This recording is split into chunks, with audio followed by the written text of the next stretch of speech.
Hello and welcome to the ECODISTURB podcast. So ECODISTURB is an interdisciplinary research group funded by the University of Oslo, and between 2020 and 2024 will be working to map and to challenge Nordic responses to climate change. Climate crisis and loss of nature are among the greatest challenges of our times. Nordic reactions are deeply ambivalent: destruction and recreation, gift, guilt, and grace. So recognizing that one of the shortcomings of environmentalism has been its tendency to favour unifying perspectives, the approach of our group assumes tension, contradiction, and conflict to be the norm rather than the exception. In this issue, we are discussing our recently begun and initiated Anthropocene lecture course, an interdisciplinary course run out of the University of Oslo in 2022. So with me here is... I'm Christina Nadeau. I'm a PhD candidate at the University of Oslo in the Biosciences department. I have a background in geoscience and most recently in environmental science and policymaking. And I am Simone Kotva. I'm a research fellow at the Faculty of Theology and I work on ecology and religion. So we're really excited to be here with you to discuss these first two lectures in our series. And I think, Christina, you'll start with some thoughts on the opening lecture. Yes, it's great for us to have this conversation. I'm so happy that we can make time to extend the conversation beyond just the formal lectures. So essentially the first lecture was introducing the term the Anthropocene and what this means for different scientific disciplines and what conversations have come from this term. So essentially the Anthropocene is it stems from geology and how we organize time in the geosciences and how we recognize changes in the geological record. So the Anthropocene is the proposed idea that we are entering a new epoch in the geological timescale, which is very much human focused. And this has come about quite quickly. It was introduced in the year 2000, and since then it's not been accepted, but it's very much spread into other disciplines, which I think is probably why it's talked about so much and why we're having this conversation today. So if we're going to talk about the Anthropocene, we need to understand why the geological timescale is divided the way that it is. Now, there's a common misconception that the geological timescale often separates epochs by the last appearance of certain species, but actually it's often defined by the first appearance of certain species, and it's very much controlled by the idea that you can find the same markers globally, so that in communication, when geologists are speaking with each other, they can place themselves in geological time no matter where they are in the world. So it's a way to equalize and to understand the geological record universally across the world. And yeah, so the issue with the Anthropocene is that we don't exactly know when it started, and that it's very recent as well. So it's geology functions on a scale that's very much ingrained in deep time. So we're now operating in present day. So how do we recognize a geological event, global geological event in the rock record when it's currently being laid down?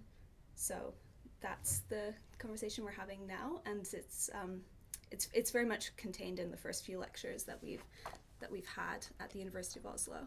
So those first two lectures, the first one, just to remind our listeners, the first one was given by Dag Olav Hessen, who is Professor of Biosciences at the University of Oslo and also runs the CBA, so Center for Biochemistry in the Anthropocene. Mm-hmm. And the second lecture by Marius Mjåland, who is Professor of Philosophy of Religion at the Faculty of Theology and also leads the ECODISTURB project. And they gave two really interesting, distinct perspectives on the Anthropocene. So the first is very much like a natural sciences one. There was a lot of number crunching going on and kind of presentation of big facts, like the hard science, if you like. And then Marius gave a more soft science-oriented approach, so a humanities-oriented approach, looking at the kind of I guess the associations we have with the metaphors and the language introduced to describe this state we're in, and looking at the Anthropocene as a concept, as you were saying, that's like spread to other disciplines, even though those disciplines have nothing really to say about what scientists are debating when they talk about whether or not the Anthropocene is a kind of a valid term or not. So Marius interestingly compared it to Adorno's way of describing a good concept. A good concept is like fly paper, like everything sort of attaches to it, and the question is like whether or not it has any inherent value or not, or does it kind of consume everything and leave nothing behind? Is it a sort of totalizing thing? Are we being in a way led by the kind of illusions of grandeur that the Anthropocene as a concept invites us to have about ourselves as a species? And all of those things were introduced in a really interesting way in that first lecture. But could you talk a little bit more about, I don't know, like deep time that you mentioned? I think that might be something that could get us onto this question of chronology, which I know is something that you also work with.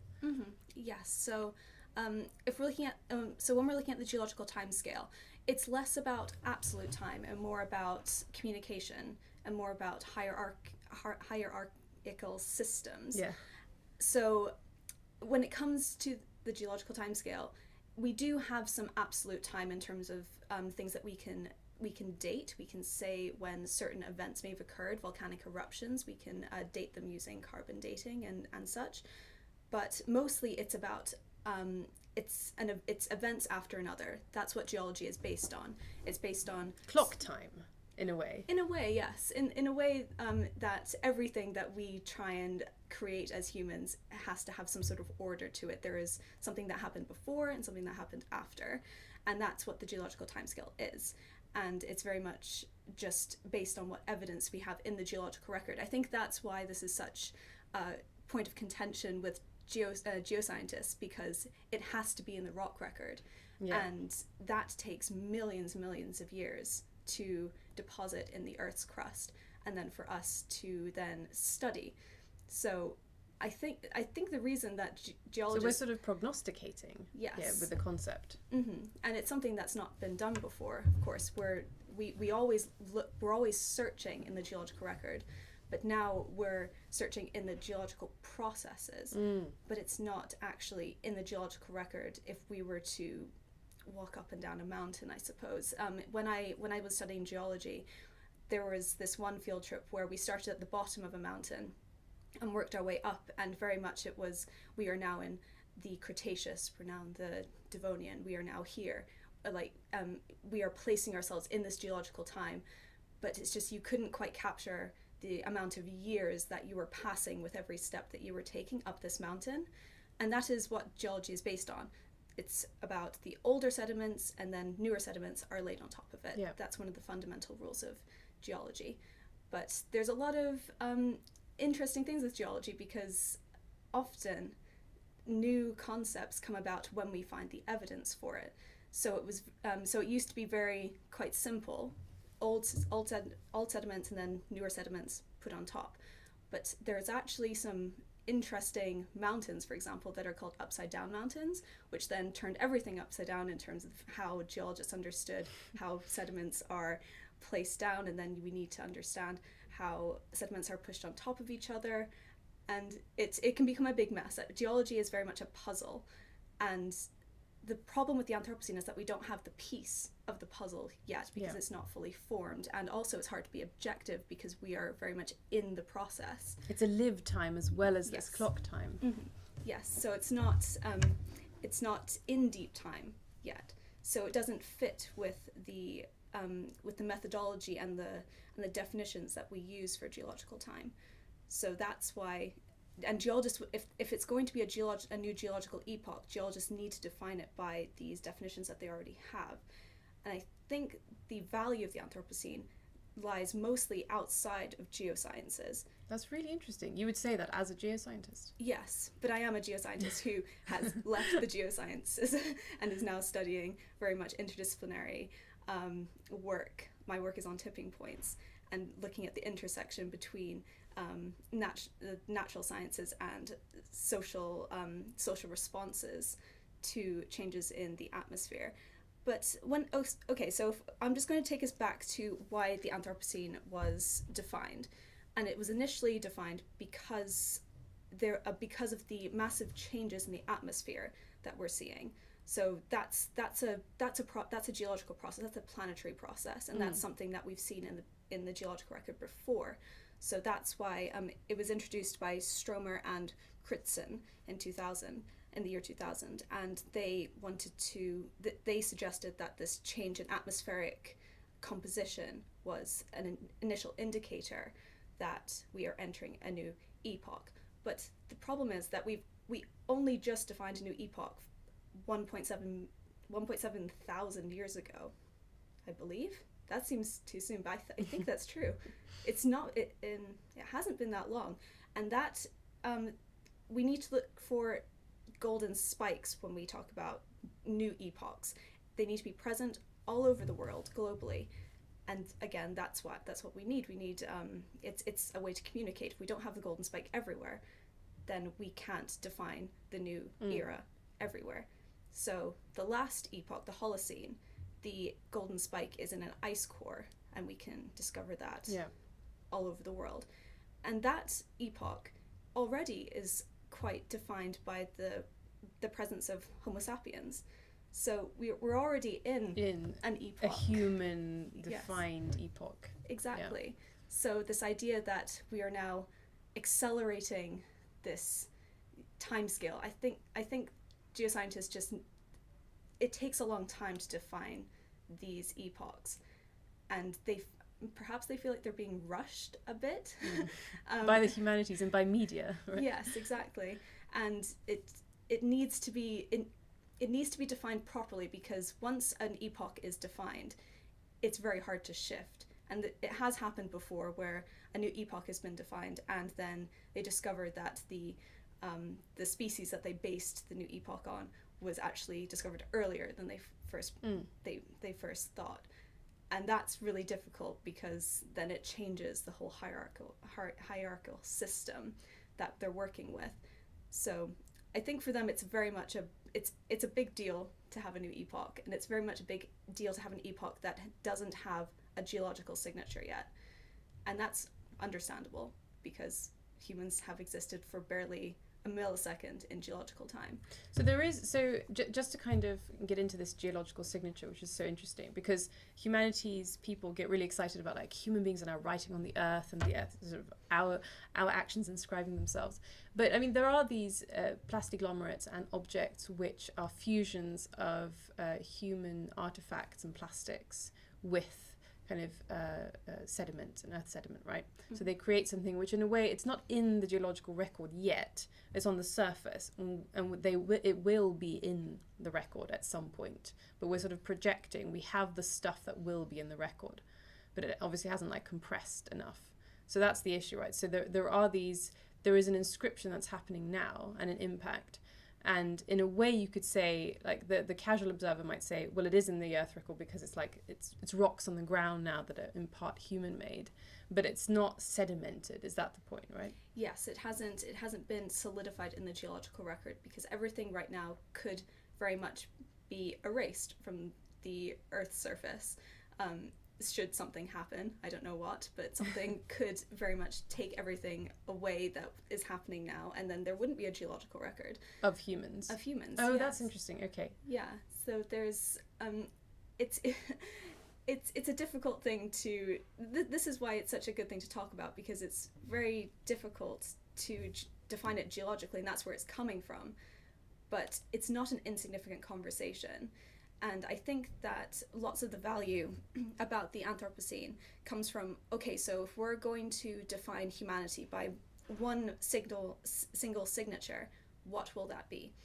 And we have many options, but what will survive in the geological record is what is most significant to geoscientists, whereas all the options have different meanings for everyone else. So for some people, the idea that we are now making plastic rock hybrid materials is very shocking, that there's some human-made material that is now connecting itself and, like, enveloping natural rocks, if you want to call it use that with scare quotes, right? Yes. Yeah, no. But then there's also, there's been different golden spikes proposed.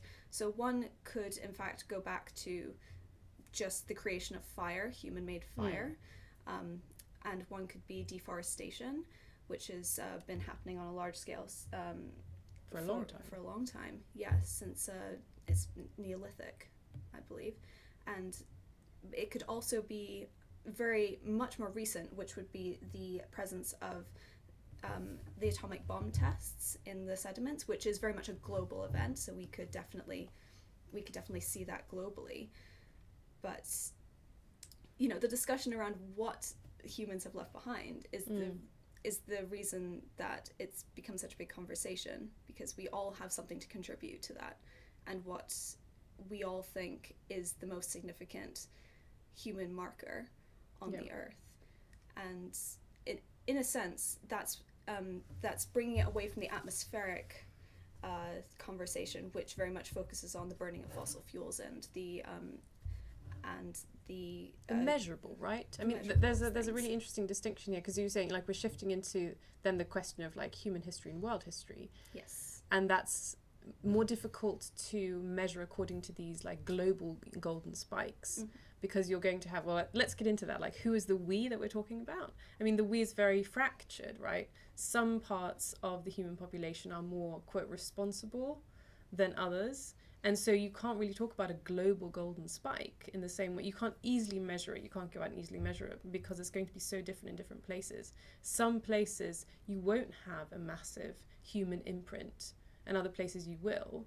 And that's where it becomes suddenly a political question. So geology becomes inseparable from politics, and you have geopolitics, which is what the Anthropocene concept is actually expressing, and why it's so contentious. And maybe that's why, as you say, like it's more useful perhaps outside of the hard sciences. Is that what you, I think if we're going to look at it as a geological epoch, I think it definitely has more value outside of geology, because it's very much been a communication tool than anything else, and like a metaphor. Yes, and an epoch needs to be defined under quite rigid standards, and I don't think that the committee, which will ultimately decide if we've entered a new epoch, will ultimately agree, because like you say, the human footprint is not equal, because to define the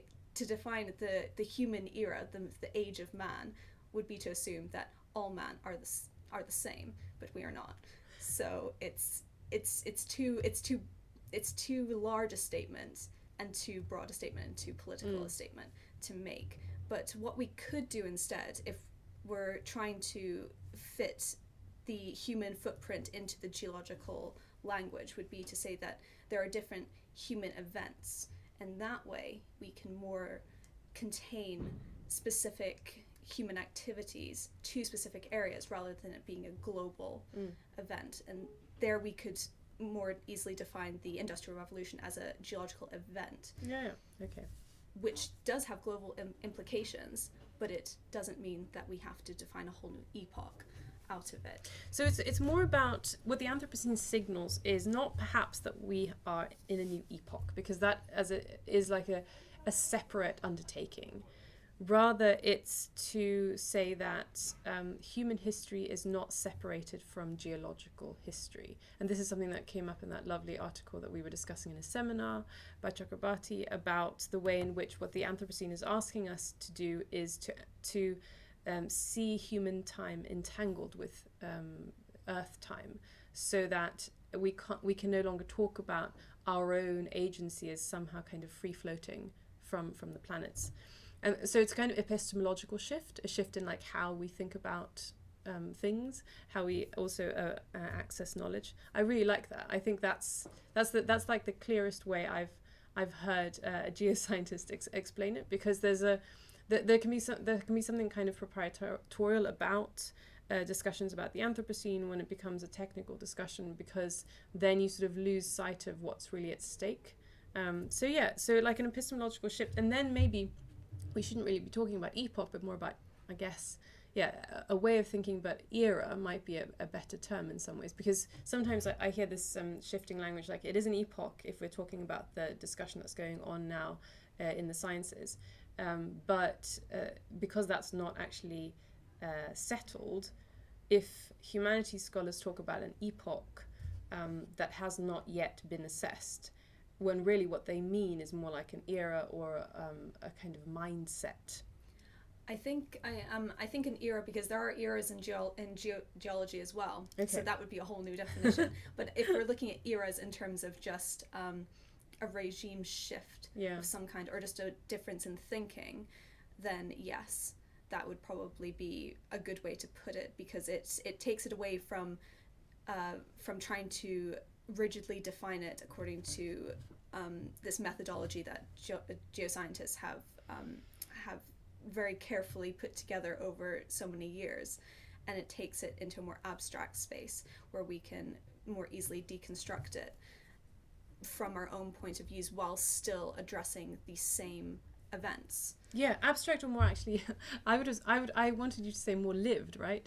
Oh yeah, no, definitely. But this is so interesting. This is like how our disciplines have different perspectives. Like from your perspective, that becomes a more abstract discussion. Yes. From my perspective, that becomes a more lived and more kind of empirical discussion, because it's about how it affects day-to-day lives and how it's lived and how it's lived out differently, and how every story that we tell as humans about our activity cannot be a story that doesn't entangle itself with the earth on which we stand, right, and supports us. And it's also about futures as well. So that takes us beyond the geological timescale, which is very much focused on the past. So we're dealing with three, essentially, definitions of time. We've got the past, which includes deep time, which is everything that we have recorded in the Earth's surface. And then we have present time, which is what we're trying to define currently as the current processes that humans are, the current processes that we're taking, and how that is affecting the Earth. And then we're also looking at the future, because a way to try and define the Anthropocene, if we wanted to, would be to look at the processes now and see which ones would have the highest impact, but in the future, when enough time has passed in order for it to be in the geological record.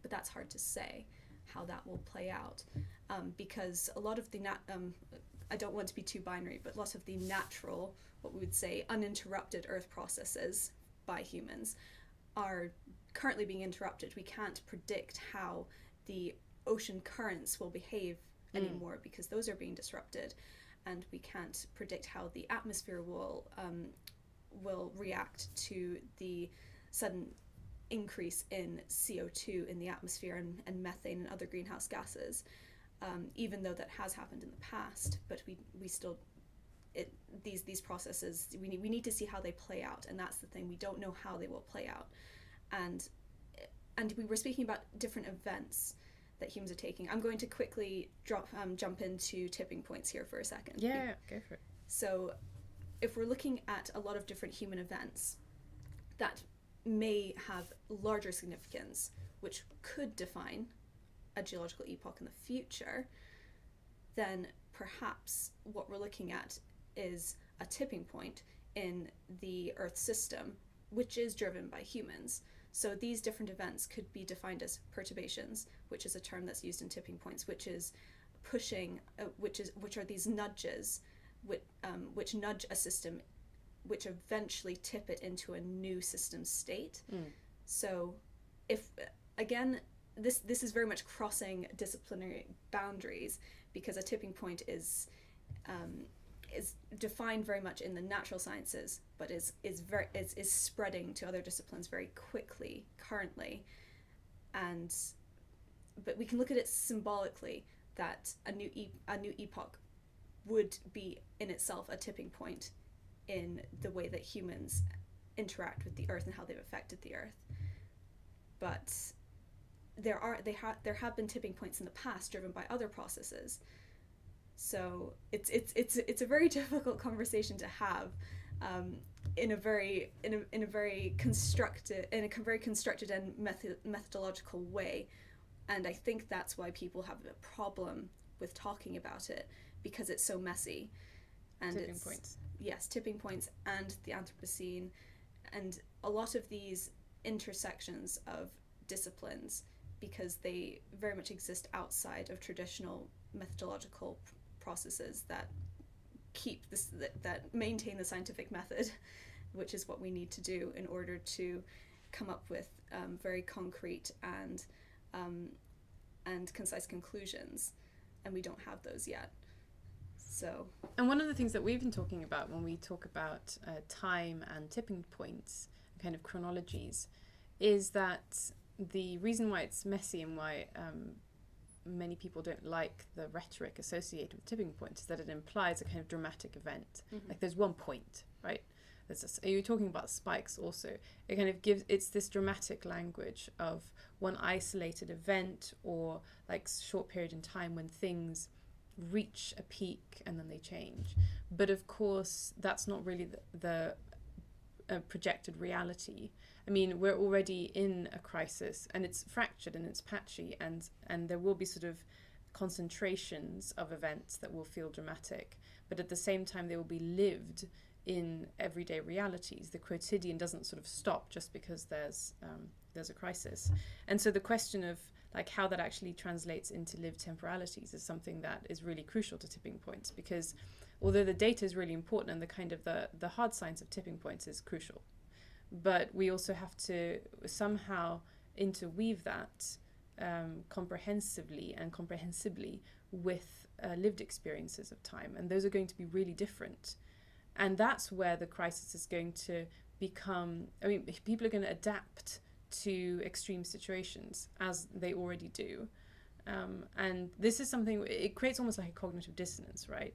And so if you don't like the apocalypticism of like tipping points and the language of it, then that becomes a safe space to be in, the kind of the quotidian, like, well, actually everyday reality hasn't changed much. So one of the studies that Marius brought up in his lecture, which I think we should probably move on to now, is this study of a small Norwegian town where there was no proper snow for a year, and the community adapted really quickly to that.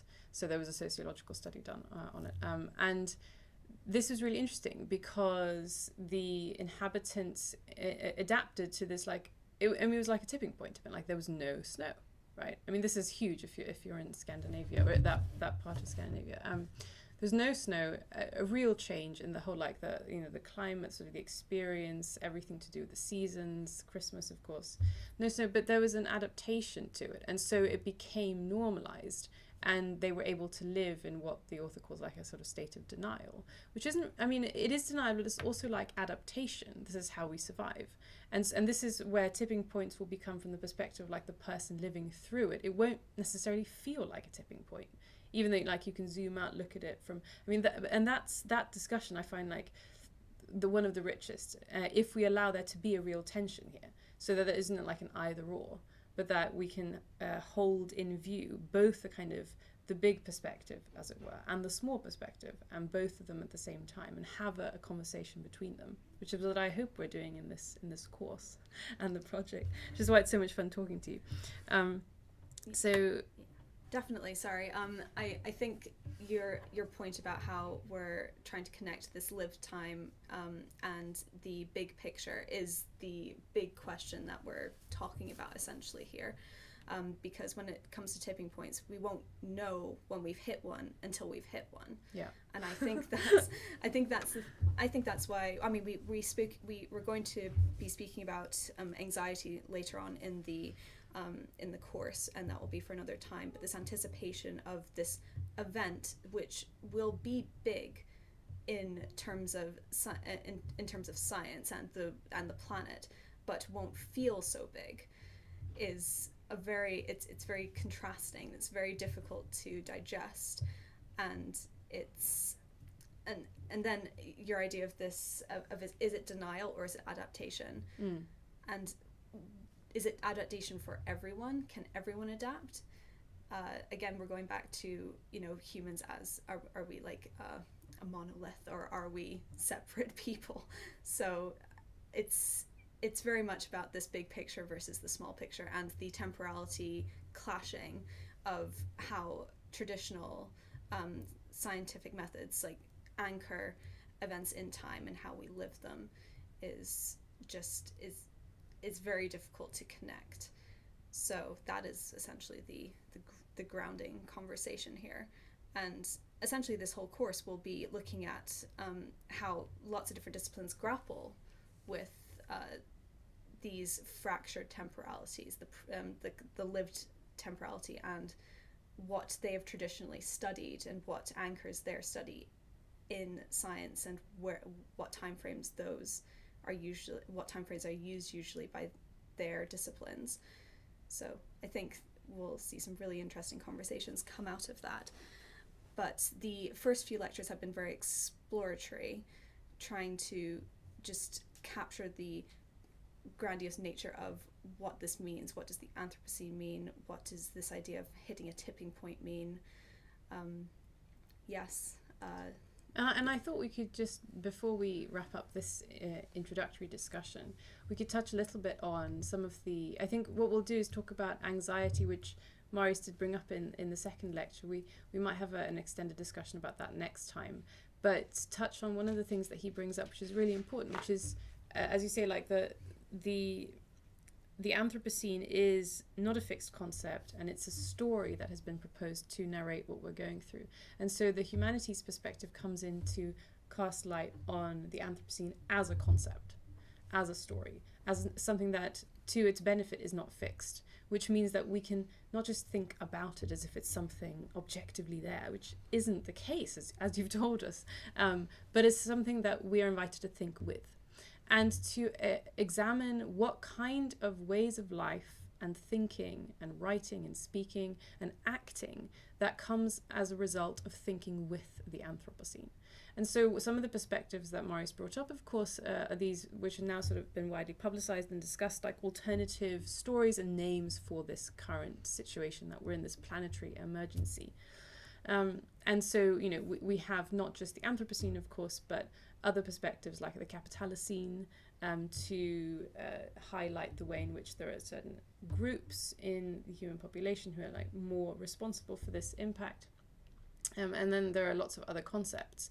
And my favorite one is the Cthulhu-cene, which has been proposed by Donna Haraway, which alludes not to the kind of the perpetrators, but to the way things are in this epoch, in this situation, about entanglement and about earthiness. And these are sort of different, like, how do you name and what stories do we want to tell, but also like what kind of lives do we want to live, and do we see people living as a result of thinking with the Anthropocene? And so there is this huge reaction to the Anthropocene at the moment, especially in the humanities and the critical humanities, about sort of what kind of literature and thinking and rhetoric is the Anthropocene resulting in. And there is an observation that it might be resulting in sort of the opposite of what we want to see as the result of naming the Anthropocene in the way proposed by the original papers in 2000. And this is that there's far too much emphasis on kind of the sort of techno-optimism, right? That because we've named it after human beings, then human beings are, yes, to blame, but also somehow they have like the tools to kind of fix the situation. And that it leaves out the story of Earth, right, and shifts it completely to human beings. On the other hand, there are those who defend the concept because it does tell a very good story about responsibility and culpability, which we've sort of lost, right? But these discussions are really interesting because this is a concept that we're invited to think with, and also to examine like what we think as a result of like abiding with the Anthropocene for a while. And I think that's like possibly the best sort of ethical, I don't know, the moral of the Anthropocene isn't sort of what it is objectively, but how it affects us when we hear it, and to take that like affective response as part of the story.